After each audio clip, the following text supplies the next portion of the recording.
అండి, welcome back to మన కోస్తా రుచులు. ఎలా ఉన్నారు? నేనైతే చాలా బాగున్నాను. ఈ రోజైతే నేను మీ ముందుకి ఒక మంచి రెసిపీతో వచ్చేసానండి. సో అదేంటంటున్నారా, ఎగ్ బజ్జీని ఈజీగా ఇంట్లోనే మనం స్ట్రీట్ స్టైల్లో ఎలా ప్రిపేర్ చేసుకోవాలో చూద్దామా? చూడండి ఎంతో క్రిస్పీగా ఉందో ఈ ఎగ్ బజ్జీ. ఈ ఎగ్ బజ్జీని టొమాటో సాస్తో తీసుకుంటే చాలా మంచి టేస్ట్ ఉంటుందండి. ఇప్పుడైతే మనం లేట్ చేయకుండా రెసిపీ ఎలా ప్రిపేర్ చేసుకోవాలో చూసేద్దామా? ఎగ్ బజ్జీ ప్రిపేర్ చేసుకోవడానికి ముందుగా ఇలా ఒక మిక్సింగ్ బౌల్ తీసుకొని అందులోకి 2 కప్పుల శనగపిండిని అయితే యాడ్ చేసుకుందాము.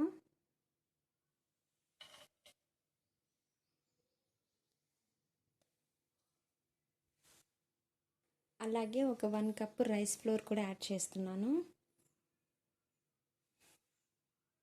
ఇప్పుడు ఇందులోకి టేస్ట్కి సరిపడా సాల్ట్, అలాగే కొంచెం కారం,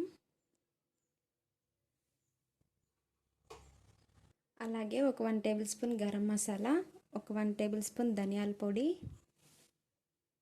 అలాగే కొంచెం వేయించిన జీలకర్ర పౌడరు, కొంచెం పెప్పర్ పౌడర్,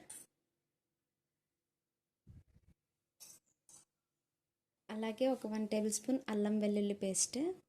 ఈ స్పైసెస్ అన్నీ యాడ్ చేసుకున్న తర్వాత వీటిని మొత్తాన్ని బాగా మిక్స్ చేసుకోవాలి. ఇలాగా బాగా మిక్స్ చేసుకున్న తర్వాత ఇప్పుడు ఇందులోకి వాటర్ యాడ్ చేసుకుంటూ మనకి బజ్జీల పిండి కన్సిస్టెన్సీలో మిక్స్ చేసుకుందాము. ఇలాగా మొత్తం మిక్స్ చేసుకున్న తర్వాత ఇప్పుడు వాటర్ యాడ్ చేసుకుంటూ పిండిని కలుపుకుందాము. ఇక్కడ పిండి మనకి బజ్జీల పిండి కన్సిస్టెన్సీలో రావాలండి.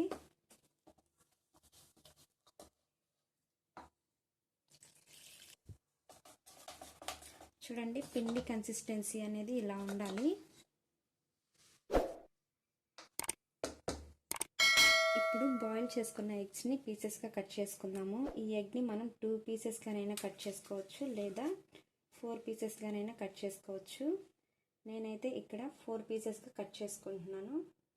మనము ఎగ్స్ని బాగా హాట్గా ఉడికించుకోవాలి. ఒక 1/2 అవర్ పాటు ఉడికించుకోవాలి. అప్పుడే మనం ప్రిపేర్ చేసుకుంటున్న ఎగ్ బజ్జీలు అనేవి పర్ఫెక్ట్గా వస్తాయండి.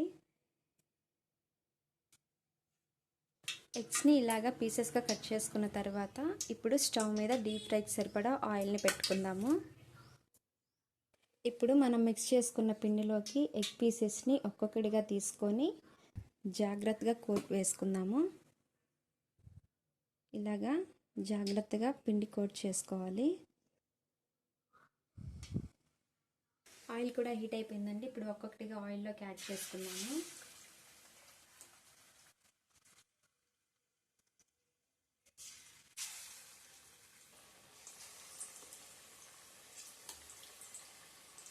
ఇలాగా అన్నీ యాడ్ చేసుకున్న తర్వాత స్టవ్ని మీడియం ఫ్లేమ్లో పెట్టుకొని గోల్డెన్ బ్రౌన్ కలర్లోకి వచ్చేంత వరకు ఫ్రై చేసుకోవాలి. ఇవి గోల్డెన్ కలర్లోకి వచ్చినాయండి. ఇప్పుడు ఒక ప్లేట్లోకి సర్వ్ చేసుకున్నాము.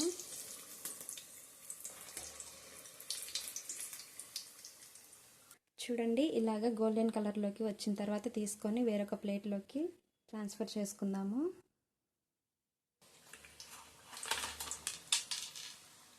ఇంకెంతేనండి, మనకి ఎంతో టేస్టీగా యమ్మీగా ఈవినింగ్ స్నాక్ అయిన ఎగ్ బజ్జీ అయితే రెడీ అయిపోయింది. ఈ ఎగ్ బజ్జీని సన్నగా కట్ చేసుకున్న ఆనియన్స్తో అలాగే టొమాటో సాస్తో సర్వ్ చేసుకుంటే చాలా బాగుంటుందండి టేస్ట్ అయితే. ఈ రెసిపీని మీరు కూడా తప్పకుండా ట్రై చేయండి. ఎలా వచ్చిందో నాతో షేర్ చేసుకోవడం అయితే మర్చిపోకండి. అంతకంటే ముందుగా మీరు ఈ వీడియోని లైక్ చేయండి, షేర్ చేయండి. ఇలాంటి మరిన్ని వీడియోస్ కోసం మన కోస్తా రుచుల ఛానల్ని తప్పకుండా సబ్స్క్రైబ్ చేసుకోవడం మాత్రం మర్చిపోకండి. Thanks for watching.